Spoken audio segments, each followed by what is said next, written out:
Uno de los temas que más me encantan enseñar en el Instituto Bíblico, cuando me toca, es las figuras literarias antiguas. Cómo en la antigüedad se usaban métodos y técnicas para resaltar algo mientras se escribía. Quizá no estamos muy conscientes de esto, porque nuestra generación tiene múltiples maneras de resaltar algo en el texto. Tenemos las negritas, tenemos las cursivas, los subrayados, y, por ejemplo, mi esposa y yo, que tenemos una empresa de diseño editorial, cuando el autor nos pide resaltar una oración, a veces la ponemos en una esquina, en una letra mayor y diferente. Y eso ayuda a resaltar una oración. En la oratoria tenemos métodos como las imágenes. Nosotros usamos imágenes de apoyo en la predicación, por ejemplo, para que hayan verdades que se nos graben. También hay videos, hay audios y hay otras dinámicas para resaltar verdades. En la antigüedad, que no había negritas, que no habían cursivas, que no habían subrayados, ¿cómo resaltaban verdades en el texto que no querían que se perdieran? Habían tres métodos durísimos. Número uno estaba la repetición. Fíjese las veces que Jesús dice, de cierto les digo. Con un desierto estaba bien, de cierto te digo. Pero lo usaba dos veces para decir, alerta a lo que viene. Esta es la manera de poner negritas. En los salmos muchas repeticiones a veces y los proverbios. Un mismo pasaje dice de diferentes maneras la misma enseñanza, porque era la forma de resaltarlo. La segunda forma que se usaba, la segunda técnica para resaltar una verdad era la intercalación.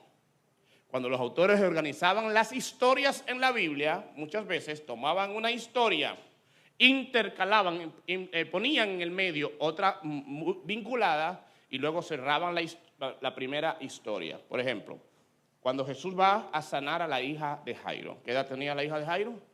12 años. Empieza esa historia. Jesús camino a sanar la hija de Jairo. A mitad de camino viene la mujer del flujo de sangre que tenía ¿cuántos años sufriendo? 12 años. Y hay un dato para resaltar. Cuando esta niña nació, esta mujer empezó a morir. Jesús va de camino a sanar a la niña, hace una parada, ahí mismo la historia, sana a esta mujer, cierra esa historia y vuelve donde la niña. Una forma gráfica de que nadie se le olvide el principio de que Jesús sana niños y adultos. La otra forma de resaltar es la enmarcación, es similar. Y es historias similares puestas antes y después de la historia central. Y esta que vamos a ver hoy en la serie Volcando Mesas es una enmarcación.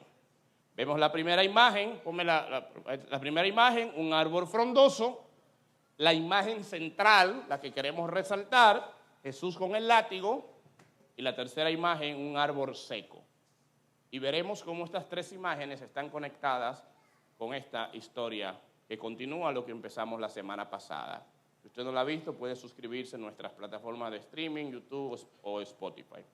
Marcos 11 dice, al día siguiente, cuando salían de Betania, Jesús sintió hambre. De lejos vio una higuera que tenía hojas y se acercó a ver si tenía fruto, pero no encontró más que las hojas, porque no era tiempo de higos. Entonces le dijo a la higuera, nunca más vuelva nadie a comer de tu fruto. La reprendió. Más adelante, días después, sucede lo siguiente. Esa tarde Jesús y los discípulos salieron de la ciudad. A la mañana siguiente, al pasar junto a la higuera que él había maldecido, los discípulos notaron que se habían marchitado desde la raíz. Pedro recordó lo que dijo Jesús y le dijo, Señor, mira la higuera que maldijiste, se secó y se murió. Les cuento lo interesante. Primer relato. Jesús va molesto. Jesús va con hambre, donde una higuera, donde un árbol de higos, tiene muchas hojas, va a buscar un fruto y no encuentra fruto. El autor dice, como una nota editorial, no era temporada de frutos. Es lógico encontrar mangos o aguacates en una mata fuera de temporada. No, no es lógico. Usted no se puede enojar si un árbol no da un fruto en su temporada. Jesús sí se enojó. Jesús vino, no encontró fruto, se enojó, la reprendió y se van. Los discípulos se quedan como, oh. Yo sé que cuando uno tiene hambre le pasan cosas. Pero, ¿cómo reprende una mata? Primero reprende una mata, como que no anda reprendiendo mata. Segundo, porque no tiene fruto un día que no se esperaba fruto. Eso fue muy chocante. Y fue a propósito, porque si no era así, no se le grababa la lección. Segunda historia, salen de ahí, y al otro día, o horas después, llegan al templo, donde encuentran los mercaderes, ya vieron esto, en el atrio, etc. Y Jesús reprende el templo, volca sus mesas y les dice lo que les dijo. Salen de ahí, y al otro día pasan por al frente de la mata, que está seca. Yo no sé si ellos se dieron cuenta en ese momento, pero yo espero que usted se haya dado cuenta que no nada tenía que ver con la mata. La mata tenía que ver con el templo, con el pueblo de Israel. La higuera era un árbol que frecuentemente representaba a Israel en la Biblia. Y cuando Jesús vio esta higuera llena de hojas pero sin frutos, rápidamente dijo, ustedes no van a olvidar este momento, te reprendo porque no tienes frutos. Al otro día reprendió al templo y la higuera se secó un día después y el templo se secó 2 décadas después, cuando vino el Imperio Romano y lo destruyó porque no tenía frutos. Y aunque esto fue un mensaje directo a Israel, no deja de confrontarnos a nosotros. Muchas veces estamos llenos de hojas, pero vacíos de frutos. Estamos llenos de hojas de vocabulario religioso.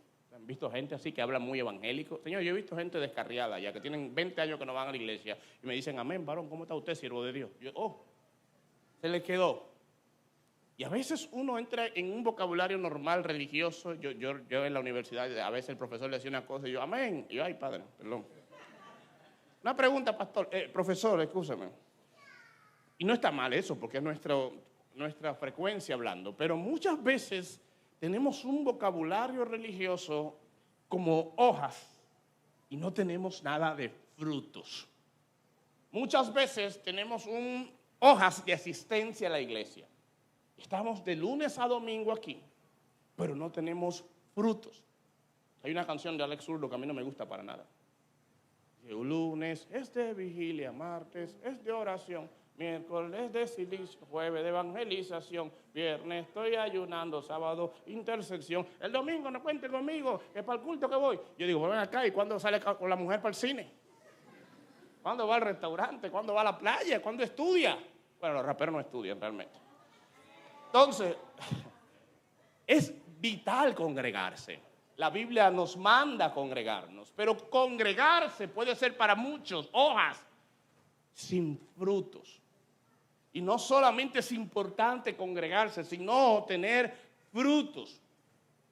Y Dios quiere producir frutos en la vida de sus hijos. Ahora hay diferentes tipos de frutos y voy a resaltar 3 por un tema de tiempo. El primero es el fruto del Espíritu. Gálatas capítulo 5, pasaje que me encanta.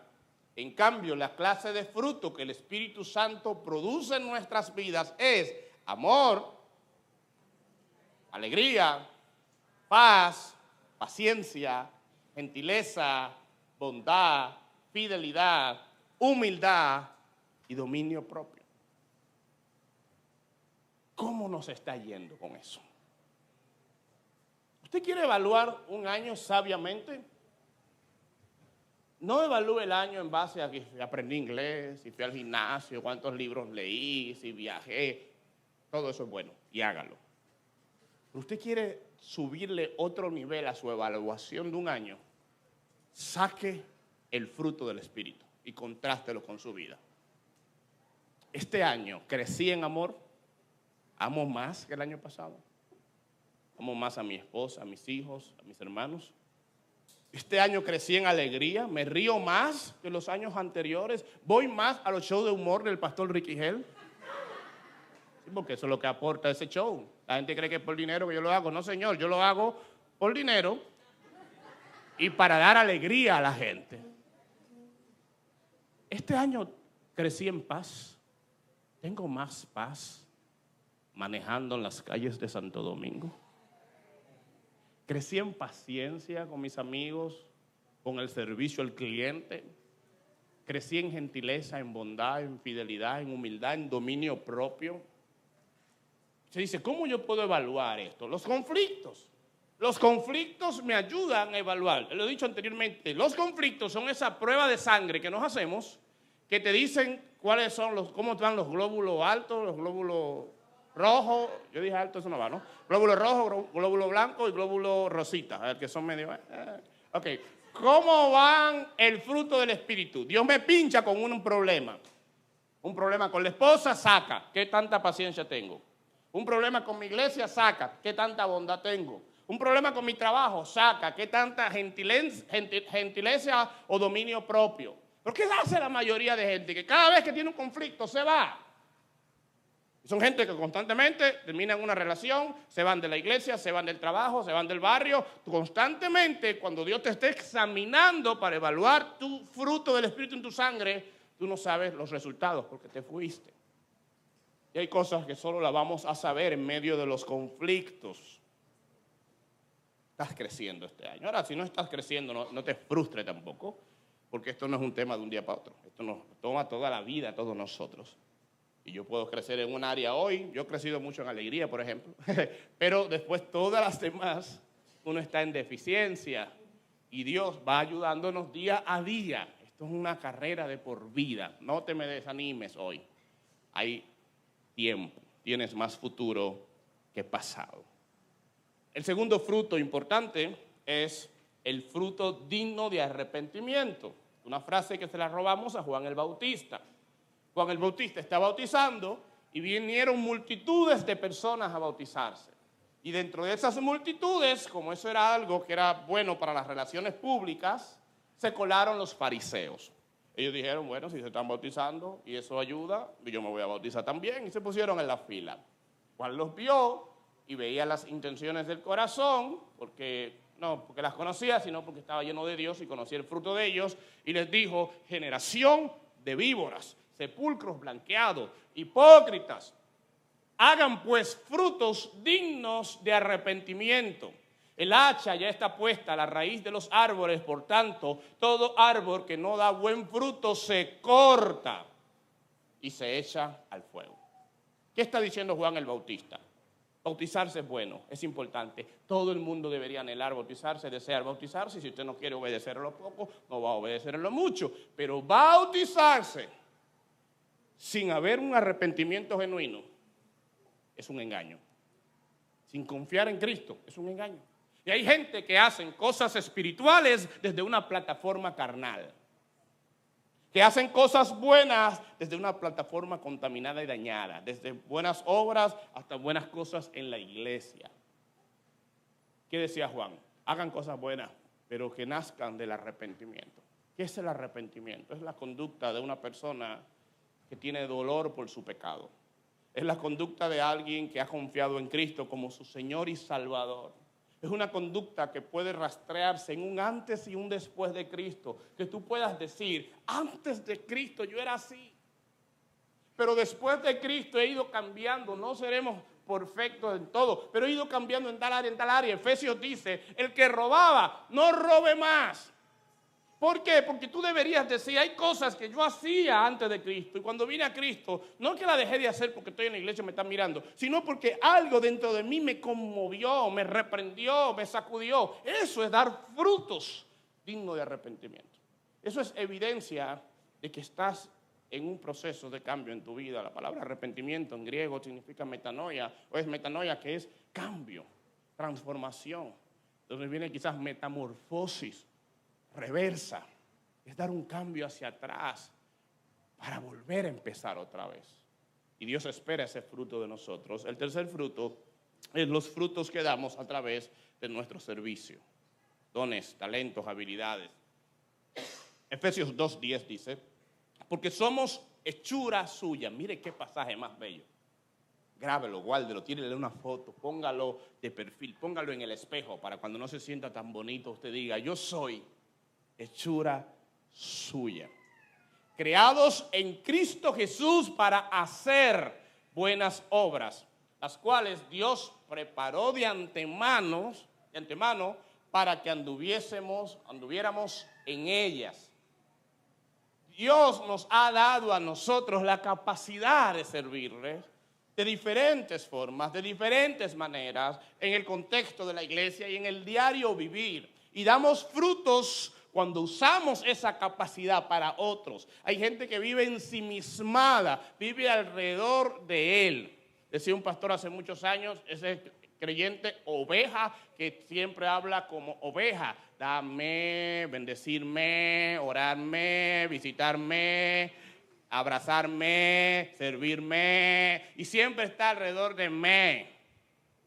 Y usted sabe que es fructífero cuando la vida ya no gira alrededor de lo que me dan a mí, o de lo que hacen por mí, o si me llamaron a mí, o me tomaron en cuenta a mí, sino cuando ahora yo pienso en dar a otros, visitar a otros, llamar a otros, servir a otros. Eso es dar frutos. Porque un árbol no da fruto para comérselo él. Da fruto para que otros lo arranquen y se lo coman. ¿Qué tanto estás dando a otros? Tu tiempo, tus dones, tus habilidades, tus recursos, tus buenas obras. ¿Qué tanto estás dando a otros? Pero hay una pregunta. ¿Qué nos impide dar fruto? Hay 3 respuestas. El mensaje de los 3, 3 por 3. 3 respuestas. Primera respuesta. Nos impide dar frutos la conciencia de que daremos cuenta a Dios. Hay gente que vive como que no dará cuenta.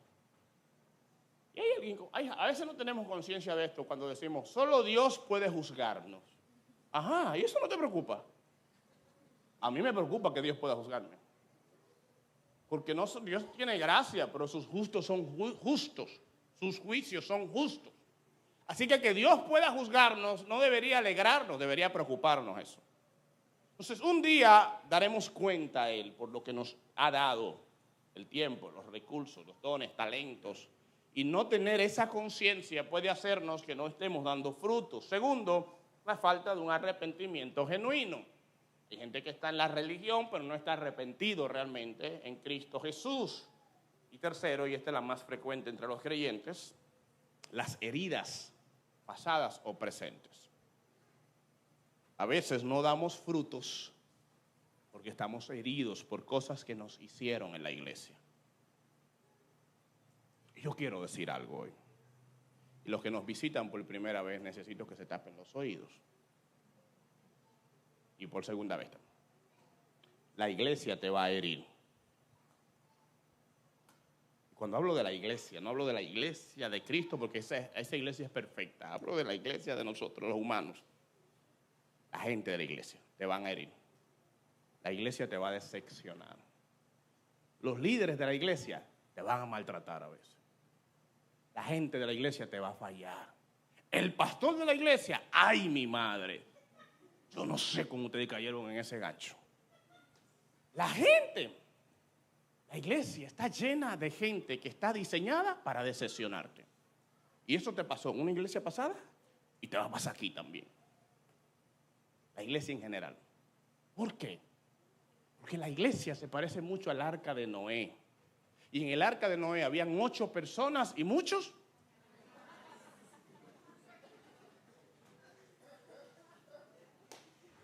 Y aquí hay muchas personas. La iglesia está llena de personas imperfectas, desde ocupando posiciones de liderazgo como el pastorado hasta nuevos que nos están visitando no hoy, sino en la noche, lo que viene los sábados. Y esas personas errantes, falibles, te van a maltratar. Un día hormonalmente una hermana te va a ofender. Un día el pastor te va a herir. Te van a decepcionar. Y es bueno que lo sepas. Y es bueno que tengas pendiente lo siguiente: si te vas de la iglesia porque te hirieron y porque está llena de gente imperfecta, ¿a dónde te vas a ir? Al mundo. ¿Y sabes qué va a pasar en el mundo? Ajá, también te van a herir. Porque también hay gente allá. Hay gente que dice: me fui de la iglesia porque me decepcionaron. ¿Cómo te está yendo en el mundo, mi amor? Te van a herir también. En los últimos 2 años se me cayó el ídolo de liderazgo que yo tenía en mi corazón. Yo tenía un líder en mi corazón, ideal. No un líder, un super líder. La grasa del liderazgo. La pámpara del liderazgo. Era un líder que yo admiraba y respetaba tanto. Yo vi cómo lideró y empezó proyectos y hizo cosas tan grandes. Y cómo se apasionaba por la lectura de libros de liderazgo y estudió liderazgo. Y yo empecé a tener una obsesión, una admiración y un respeto grandísimo sobre esa persona. Pero en los últimos 2 años cometió una serie de errores de novatos en el liderazgo que me provocaron una total decepción. Y esa persona soy yo. El gran líder que yo admiraba en mí por una serie de cosas buenas que hice, cometió una serie de errores en mi liderazgo que se me derrumbó. Y yo digo, si me decepcioné a mí, ¿tú te imaginas la gente que no me ama como yo? Porque yo me amo pila. Me cuido, me alimento, me consiento, me peino, me visto bonito. Yo me amo. Dice: varón, eso no se puede. Me amo mucho. Y si yo que me amo, me bajé del pedestal donde yo me tenía, ¿se imagina la gente que si no le ha pasado, le va a pasar? ¿Cuál es la dinámica de la iglesia? Que la iglesia es un lugar donde nos extendemos gracia mutuamente, donde yo en tus errores y tus debilidades tengo que extenderte gracia, y donde en mis errores y mis debilidades tienes que extenderme gracia, hasta que juntos crezcamos a la medida que Dios quiere. Pero no dejemos que la decepción nos impida dar frutos en el Señor, porque Él es más grande que todas nuestras heridas y decepciones.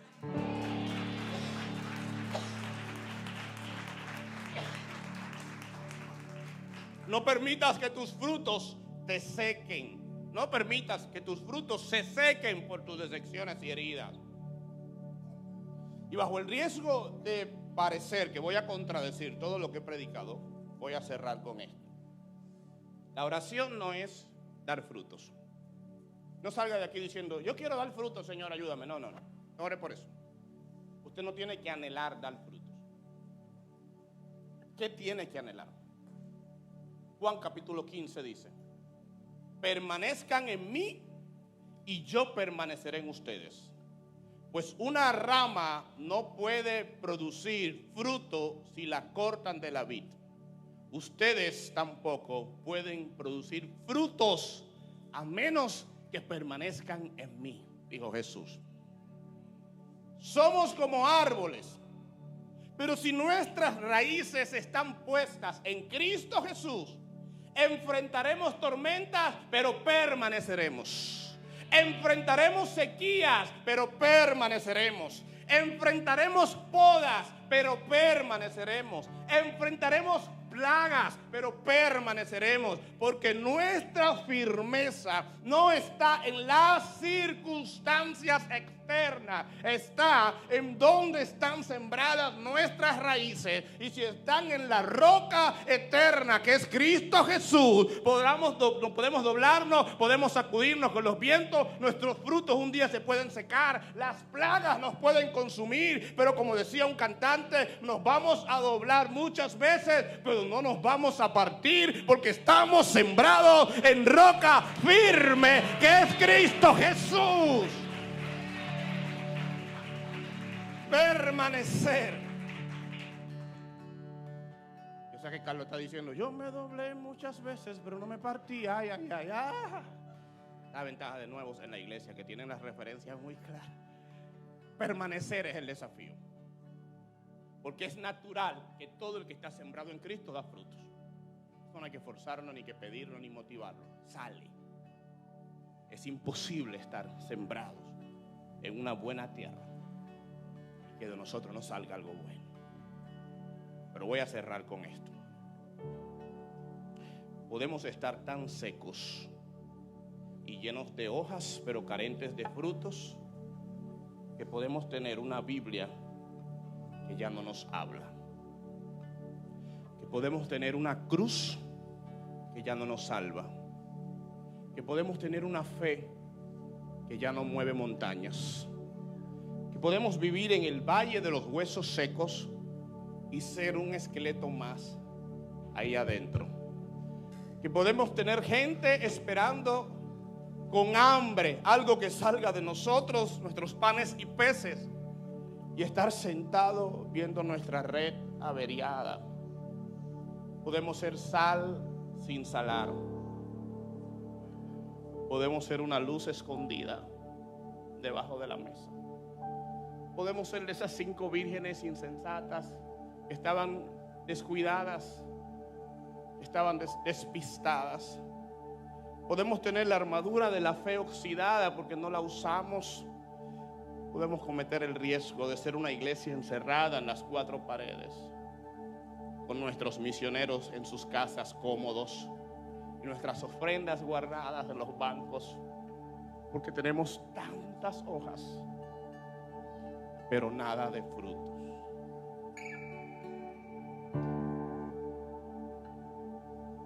A diferencia de Juan y Pedro, tenemos plata y oro, pero nuestros cojos no bailan, no saltan, no brincan. Podemos tener muchas hojas y nada de fruto. Tengo una sal que ya no sale, una iglesia que no sale, una luz bajo la mesa y una virgen despistada. Tengo oro y tengo plata, pero el cojo ya no baila. Señor, oramos para que la Biblia vuelva a hablarnos, para que la cruz vuelva a salvarnos, que nuestra fe vuelva a mover montañas, que podamos profetizar en el valle de los huesos secos y los huesos vuelvan a cobrar vidas.